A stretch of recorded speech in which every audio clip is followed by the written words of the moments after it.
Oui, c'est vrai que c'est peut-être, voilà, ça commence un peu à se répandre, cette connaissance-là de l'abeille en particulier. Alors bon, pourquoi l'abeille? Ça aurait pu être d'autres insectes. Je ne dis pas qu'il n'y a que l'abeille qui a ce type de capacité. Seulement, c'est vrai que c'est l'insecte, un des insectes vraiment les plus connus en recherche déjà, ben, parce que c'est l'abeille domestique, on dit. Donc même si elle n'est pas vraiment domestiquée, néanmoins, il est très facile de la garder, de l'élever, etc., en grand nombre. Et donc, voilà, c'est une des espèces les plus connues, tout simplement par la capacité pratique de travailler avec elles. Et donc, effectivement, lorsqu'on parle des insectes sociaux, donc abeilles, fourmis, guêpes, etc., souvent on parle de leur intelligence collective.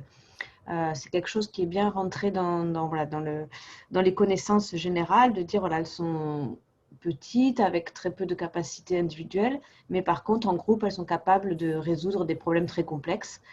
Ce qui est vrai, bien sûr, mais justement, tout mon travail est un peu de montrer que même toutes seules, avec leur petit cerveau, elles font déjà énormément de choses. Alors imaginez bien sûr à l'échelle de la colonie. Et finalement, lorsqu'on y réfléchit, bien sûr, la première réaction, lorsqu'on dit voilà, une abeille c'est compter, ou elle va imiter ses congénères, enfin, en gros, elle prend des décisions, elle apprend, elle a une carte mentale, enfin voilà, énormément de choses qu'on aurait pu imaginer impossibles à un insecte. Mais justement, pourquoi on pense que c'est pas possible? Il y a l'histoire de la taille du cerveau, bien sûr, qui est importante, surtout d'un point de vue voilà, scientifique. Lorsqu'on dit ben, elle a très peu de neurones, enfin, elle en a quand même 1 million, hein, donc on peut quand même faire déjà des choses. Mais nous, voilà, on en a bon, 100 000 fois plus, hein, on en a 100 milliards. Donc évidemment, c'est pas le même ordre de grandeur. Mais elle a quand même néanmoins déjà un cerveau organisé. Mais surtout, je pense vraiment que c'est lié à leur durée de vie très faible, au fait qu'il est très difficile pour nous de les différencier individuellement. C'est une masse grouillante, voilà, les insectes, surtout les insectes sociaux que voilà, on n'arrive pas à lire d'émotions. Enfin, lorsqu'on travaille beaucoup avec eux, on peut commencer à voir, mais pour voilà, lorsqu'on les observe comme ça, c'est difficile. Et donc, Descartes aussi a fait beaucoup de mal là-dedans, à dire ben, voilà, c'est vraiment des animaux réflexes, des animaux stéréotypés qui ont une stimulation, une réponse, et qu'il n'y a aucun apprentissage, aucune volonté là-dedans. Or, voilà, tous les travaux depuis démontrent le contraire. Et donc, voilà, une des façons, puisque vous posez la question d'étudier les abeilles, c'est tout simplement par renforcement alimentaire, comme on fait lorsqu'on étudie voilà, toutes les capacités des animaux en général, pour les motiver, pour leur apprendre à faire une tâche. Et donc, l'abeille, elle boit du nectar hein, dans les fleurs, c'est à peu près de l'eau sucrée en gros. Et donc, on peut, grâce à de l'eau sucrée qu'on met sur des images, par exemple, on peut leur faire apprendre l'image. Et donc, une des tâches pour leur apprendre à compter, notamment, consiste voilà, à leur montrer une image avec un certain nombre d'objets, par exemple 3 ronds bleus. Et ensuite, elles rentrent dans ce qu'on appelle un labyrinthe, mais il y a juste deux choix, où là, elles ont le choix entre 2 images. Une image avec, par exemple, voilà, 3 carrés jaunes et une autre avec 2 carrés jaunes. Voilà. Et pour avoir le sucre, il faut qu'elles choisissent le même nombre.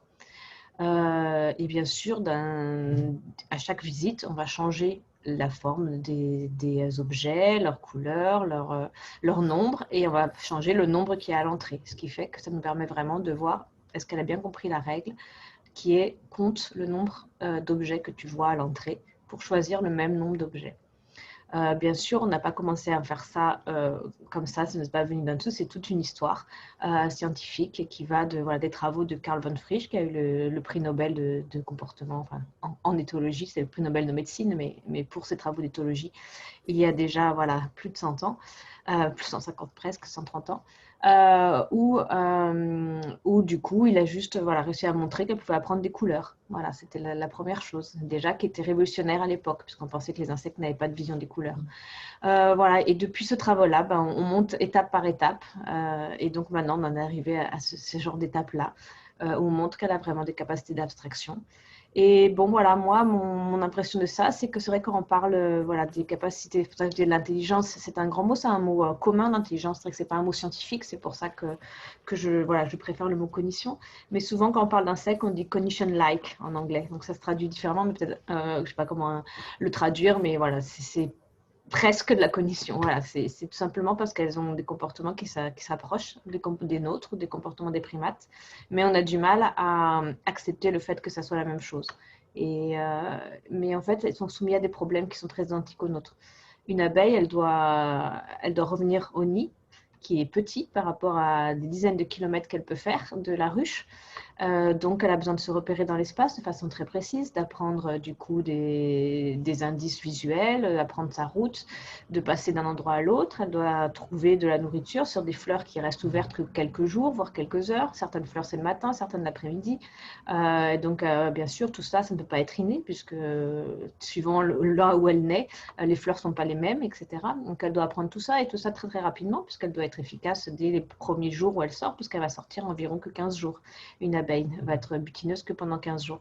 Donc, si on réfléchit voilà, à ces problèmes-là, plus les problèmes d'organisation sociale, voilà, évaluer les ressources pour la colonie, changer les ressources en fonction des besoins des larves, etc.